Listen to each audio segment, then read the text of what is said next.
श्री राधे राधे।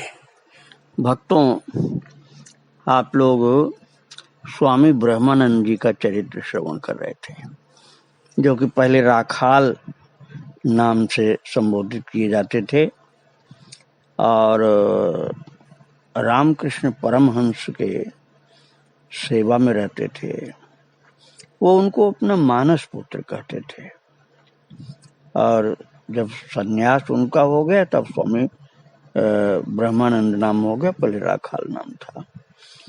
फिर उन्हीं को मठ का प्रथम अध्यक्ष विवेकानंद जी ने बनाया था। कितने अनुभवी थे, कितने ज्ञानी थे और भक्त थे। गुरुदेव की कितनी कृपा उनको प्राप्त थी कि वे बहुत आत्मीयता के साथ संतों को, शिष्यों को उपदेश देते थे गुरु कृपा से। और उन्हीं के उपदेश की मैं चर्चा कर रहा था, फिर मैं आगे सुना रहा हूं आपको। वो कहते थे ऐसा कि स्मरण मनन भी खूब रखना होगा। जप ध्यान करने में नाना सुयोग सुविधा ये सब चाहिए, पर स्मरण मनन किसी सुयोग सुविधा की अपेक्षा नहीं रखता। उठते बैठते, सोते जागते, खाते पीते सब समय स्मरण मनन चलता रह सकता है। यदि दिन रात स्मरण मनन होने लगे तो समझो कि वो बहुत ऊपर उठ गए हो। रामानुज के मत से अविश्रांत चिंता का नाम ही ध्यान है। अविश्रांत चिंता का तात्पर्य हुआ कि निरंतर चिंतन चालू रहे।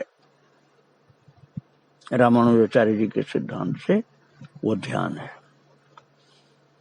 और शंकराचार्य जी के सिद्धांत से ध्यानम निर्विषयम मना, मन जो निर्विषय हो जाए वो ध्यान है। तो एक भक्त को अपने गुरु परंपरा के अनुसार ध्यान करना सही रहता है। उन्होंने एक भक्त को ऐसा लिखा था कि जो लोग केवल साधन भजन लेकर रहना चाहते हैं उन्हें कम से कम 14-15 घंटे ध्यान जप करना चाहिए। अभ्यास करने से समय और भी बढ़ सकता है। 14-15 की जगह 16-17 घंटा भी कोई कर सकता है। मन जितना भीतर जाएगा उतना आनंद पाएगा। भजन में आनंद आने लग जाएगा तो उसे छोड़ना अच्छा नहीं लगेगा, छोड़ना संभव भी नहीं होगा। उस समय कितने समय क्या करना होगा ये मन अपने आप ठीक कर लेगा। जप ध्यान करने से यदि मन शांत न हो, आनंद यदि न मिले तो समझना चाहिए ध्यान जप ठीक नहीं हो रहा है। शेष रात्रि समय स्वामी जी जप ध्यान के लिए बहुत अनुकूल बताते थे, जिसे हम ब्रह्म मुहूर्त कहते हैं। उस समय को वे कहते इस समय प्रकृति शांत रहती है, इस समय सुषुम्ना नाड़ी चलती रहती है, नाक के दोनों छिद्रों से निश्वास बहती है, अन्य सभी समय ईड़ा और पिंगला नाड़ियां चलती रहती हैं। महाराज जी ये अनुभव की बात अपनी बताते थे। महाराज जी कहते थे कि योगी पुरुष को सदा ये लक्ष्य रहता है कि सुषुम्ना नाड़ी चले, अर्थात ब्रह्म मुहूर्त में वो ज्यादा साधना के पक्ष में रहते हैं। तो उस समय वो जप ध्यान में ज्यादा महत्व समझ करके लगते हैं और सब काम उस समय छोड़ देते हैं और काम आगे पीछे करते रहते हैं। लेकिन ब्रह्म मुहूर्त में जप ध्यान करना चाहिए। तो ब्रह्मानंद जी मठ के साधुओं को रात में ध्यान जप करने के लिए सदा प्रोत्साहित करते। अक्सर वे रात में लालटेन लेकर मठ में चक्कर लगाते और देखते कि कौन सो रहा है, कौन ध्यान कर रहा है। जिसे सोते देखते उसे दूसरे दिन प्यार से समझाते और ये जरूरी समझते तो डांट डपट भी करते थे। रात्रि के शेष समय को सभी महापुरुषों ने ध्यान के लिए बहुत उपयोगी बताया। उस समय सूक्ष्म शरीरधारी महात्मा भी साधक की भांति भांति से सहायता करते हैं। ब्रह्मानंद जब वृंदावन में थे वे रात्रि के 12 बजे शैया त्याग कर जप करने बैठ जाते। जप करते समय वे देखते कि एक सौम्य मूर्ति वैष्णव बाबा जी जप की माला लिए उनकी शैया के पास खड़े हैं।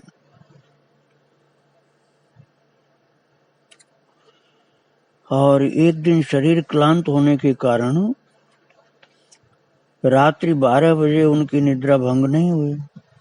उस समय किसी ने उन्हें धक्का देकर जगा दिया और आंखें खुलते ही देखा कि वही विदेही बाबा जी शैया के पास खड़े जप माला हाथ से उनकी ओर बढ़ाते हुए स्मित हास्य के साथ जप करने का इंगित कर रहे हैं। कितनी कृपा इन संतों की होती, देखो भक्तों। ये वो महाराज जी ने वृंदावन को अनुभव अपना बताया, ब्रह्मानंद जी ने।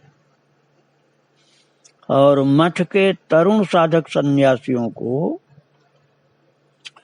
ब्रह्मानंद जी केवल दरिद्र नारायण की सेवा ले करके और भजन ध्यान न करने को ये सब मना करते थे। बोलते थे कि भजन ध्यान तुम्हारे लिए ज्यादा जरूरी है, सेवा भी करो लेकिन भजन ध्यान की उपेक्षा नहीं करो। पर यदि कोई केवल जप ध्यान के बगैर केवल सेवा कार्य करने से किसी आध्यात्मिक उपलब्धि को होने की संभावना माने तो वो कहते थे नहीं, दोनों करना। पर केवल जप ध्यान द्वारा वे उसका होना निश्चित मानते थे। केवल जप ध्यान करने से तो लाभ होगा, लेकिन केवल सेवा करो और जप ध्यान बिल्कुल न करो तो इसमें बाधा पड़ सकती है। एक साधक को अपने पत्र में उन्होंने जप ध्यान आदि के संबंध में लिखा था कि इसे कम से कम 4 वर्ष तो करके देखो, फिर यदि कुछ न हो तो मेरे गाल पर थप्पड़ मारो, ऐसा महाराज जी ने कहा था। ब्रह्मानंद की उक्तियों से स्पष्ट है कि उन्होंने रामकृष्ण के उपदेशों से सार तत्व को जितना समझा था उतना शायद अन्य किसी ने नहीं समझा महाराज। ये उनके लिए स्वाभाविक था, क्योंकि वे उनके मानस पुत्र थे, उनके अति निकट थे। एक बार रामकृष्णानंद जी महाराज ने मद्रास मठ के साधुओं के सम्मुख अपने वक्तव्य में ब्रह्मानंद के बारे में कहा था, ये जान रखो कि ब्रह्मानंद ठाकुर की अपनी संतान है, उनका अहम पूर्ण रूप से ध्वंस हो गया है। वे जो भी कहते या करते हैं वो केवल ठाकुर की प्रेरणा से कहते हैं। ठाकुर उन्हें अपना बेटा मानते, ठाकुर मतलब परमहंस जी महाराज। वे ठाकुर के घर में ही सोते, कभी कभी उनके साथ ही एक ही मसहरी के भीतर सोते।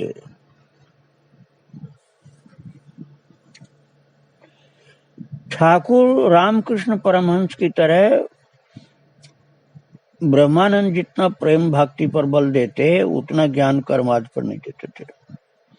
वृंदावन से लौटने पर एक दिन कलकत्ते में बलराम वसु के घर गुरु भाई योगानंद और प्रेमानंद से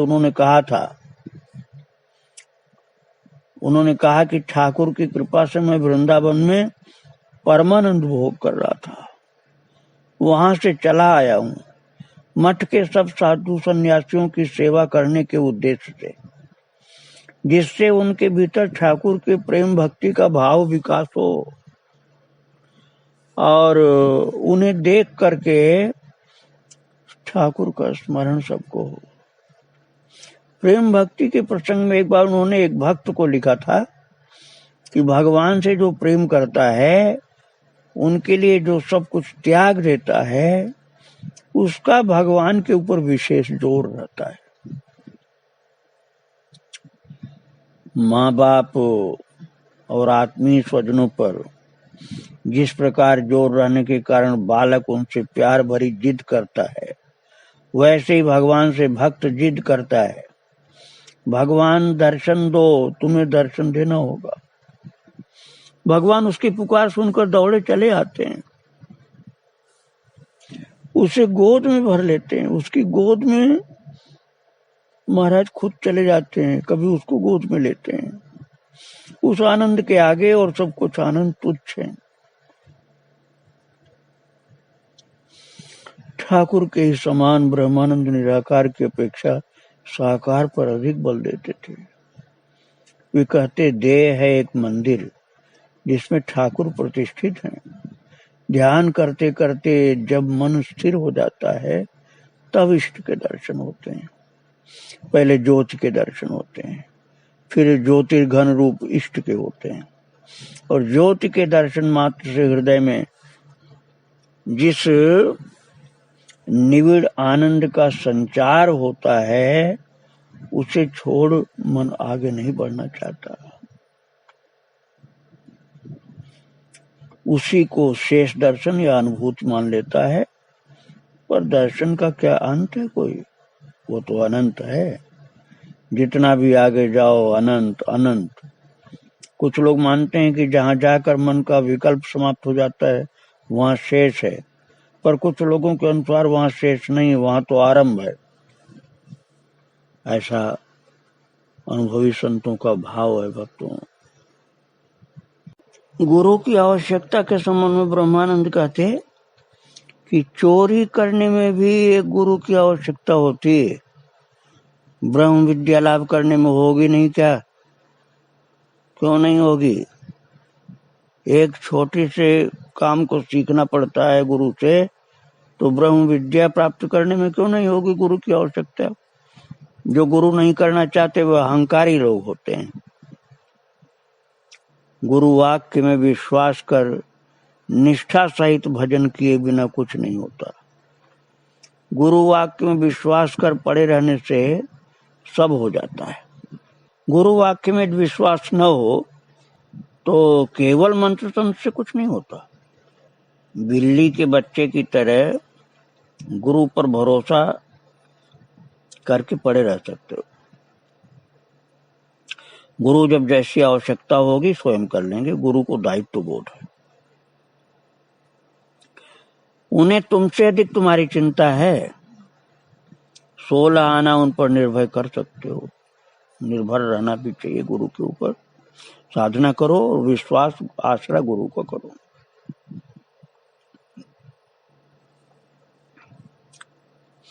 वे सभी आपदा विपदा से तुम्हारी रक्षा करते हैं। इस जगत में किसी की सामर्थ्य नहीं जो गुरु आश्रित व्यक्ति का कुछ अनिष्ट कर सके। तुम्हें याद नहीं, रामकृष्ण कहा करते थे कि बेटा, बाप का हाथ पकड़े तो गिरने का भय रहता है, और बाप बेटे का हाथ पकड़े तो गिरने का भय नहीं रहता। इस प्रकार रामकृष्ण की वाणी के जीवंत भाष्य के रूप में ब्रह्मानंद रामकृष्ण के आदेशों का प्रचार करते थे। सन 1922 में रामकृष्ण की एक भविष्यवाणी के रूप में एक घटना घटी जिसके कारण मठ में विषाद के बादल छा गए। रामकृष्ण ने एक बार अतीन्द्रिय दर्शन में देखा था कि राखाल, ब्रज के श्री कृष्ण सखा राखाल के रूप में सहस्रदल कमलों के ऊपर श्री कृष्ण के हाथ में हाथ दिए खड़ा है। उस समय उन्होंने कुछ अंतरंग भक्तों से कहा था, जिस दिन राखाल अपने ब्रज की स्वरूप सत्ता के बारे में जान लेगा, उस दिन के बाद उसके लिए देह का अवसान हो जाएगा। उन भक्तों ने राखाल से उस बात को गोपन रखा था। पर एक दिन अलौकिक रूप से ब्रह्मानंद को इसका बोध हो गया।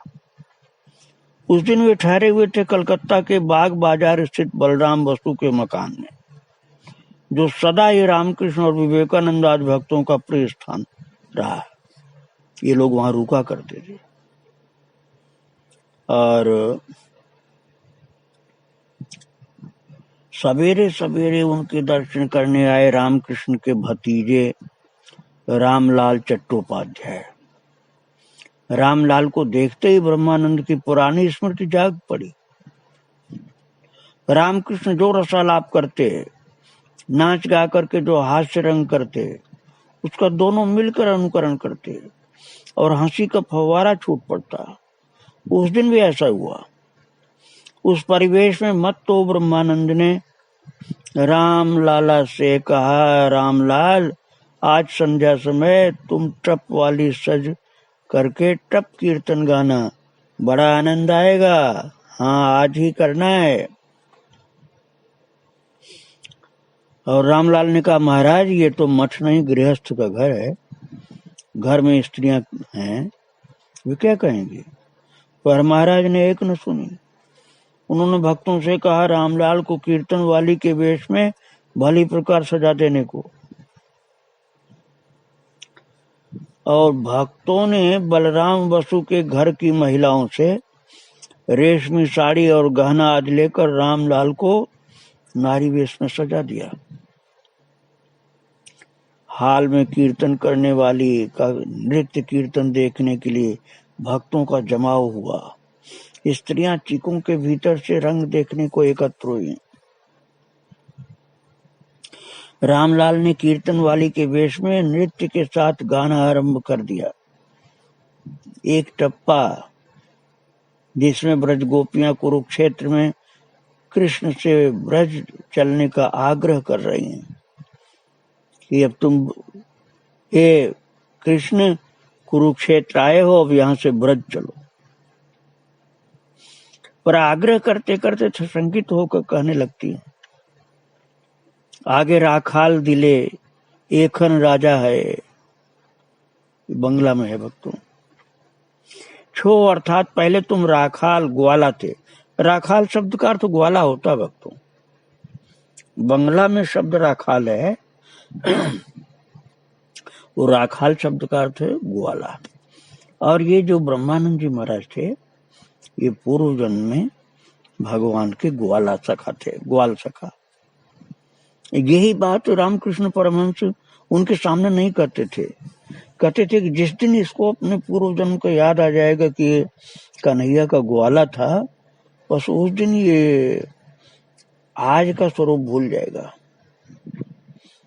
उनके सामने नहीं करते, कहते अभी भूल जाएगा इस समय का स्वरूप, और फिर उसी स्वरूप में ही रहेगा ग्वाला के रूप में। तो वही अब गायन हो रहा है उनके सम्मुख कि तुम पहले ग्वाला थे, अब राजा हो गए हो। हम ग्वाल ग्वालिनियों के साथ रहना क्यों पसंद करोगे? गाते गाते रामलाल ब्रह्मानंद के सामने जाकर टप कीर्तन वाली भंगिमा से हाथ नचा करके गाने लगे। वही भाव प्रकट कर रहे हैं कि तुम पहले ग्वाला थे, आगे राखाल छिले एखन राजा भय है। मतलब वो बंगला में कह रहे थे ऐसा कि पहले तो तुम ग्वाला थे और अब राजा हो गए हो। महाराज सुनते सुनते ब्रह्मानंद सहसा न जाने कैसे हो गए, और उनके हास परिहास कौतुक और चपलता का अंत हो गया। मुख पर गंभीरता के साथ छा गई एक दिव्य ज्योति की छटा। दोनों नेत्र स्थिर और निष्पलक हो गए। वे गंभीर भाव समाधि में डूब गए। रामलाल ने गाना बंद कर दिया। हास्य रंग समाप्त हो गया। हठात क्यों ब्रह्मानंद का भावांतर हो गया। आगे राखाल दिले एखन राजा है छो। आगे राखाल दिले एखन राजा है छो। है शब्द बंगला का, लेकिन समझ में आपके आ सकता है। मतलब पहले आप ग्वाला थे और आप इस समय राजा हैं, क्योंकि मठाधीश थे तो मठाधीश की दृष्टि से राजा कहा जा रहा है इनको। और पिछले जन्म में ग्वाला थे कन्हैया के साथ के। ये स्वयं परमहंस जी ने बताया था कि ये जो ब्रह्मानंद है, राखाल हम कहते थे, पिछले जन्म में ग्वाला था ये। और बंगाल में ग्वाला को राखाल कहा जाता है। महाराज इस पंक्ति में कोई ऐसा जादू था कि जब ये गाया गया कि पहले तुम ग्वाला थे और अब राजा हो, तो इसको सुनते सुनते उनकी दशा ऐसी हो गई, समाधिस्थ हो गए। अब उनको याद आ गया पिछले जन्म का कि भगवान का मैं सखा ग्वाला था। इसका रहस्य अन्य लोगों के समझ में नहीं आया, पर रामकृष्ण के अंतरंग भक्त जान रहे थे कि उनमें ब्रज लीला की स्मृति जाग गई है। और वो ब्रज के ग्वाला के रूप में अपनी स्वरूप सत्ता के अतल तल में डूब गए। सत्य भाव प्रकट हो चुका है। और इसके कुछ ही दिन बाद ब्रह्मानंद रोगग्रस्त हो शैया पर लेट गए। 10 अप्रैल 1922 को महाराज ये ब्रज के सखा जो थे भगवान के, उनके पास भगवान आए, कन्हैया आ गए महाराज। वृंदावन के गोपाल पहुंच गए वहां पर और उन्होंने दर्शन किया। ब्रह्मानंद जी ने दर्शन किया कि मेरा सखा आ गया। और श्री कृष्ण के देखते ही उन्होंने कहा, कृष्ण कृष्ण तुम आ गए, कृष्ण आ गए। तो फिर पास खड़े भक्तों से बोले, अरे तुम देखते नहीं श्री कृष्ण को, अंधे हो तुम लोग? लाओ लाओ मुझे घुंघरू पहना दो, मैं कृष्ण का हाथ पकड़ कर नाचूंगा, मैं कृष्ण का हाथ पकड़ करके झूम झूम के नाचूंगा। और थे बिस्तर पर, चारपाई पे लेटे हुए थे और भाव विभोर होकर चिल्लाकर बोले, कृष्ण आ गए, कृष्ण को देख नहीं रहे हो तुम लोग? घुंघरू पहनाओ मेरे पैरों में, मैं इनका हाथ पकड़ के नाचूंगा। बस इतना ही बोलते बोलते वे शांत हो गए और अपने सखा की नित्य धाम में प्रस्थान कर गए। ब्रह्मानंद जी के चरणों में बारंबार प्रणाम। श्री राधे राधे, जय श्री राधे। कृपा करो महाराज, जय श्री राधे।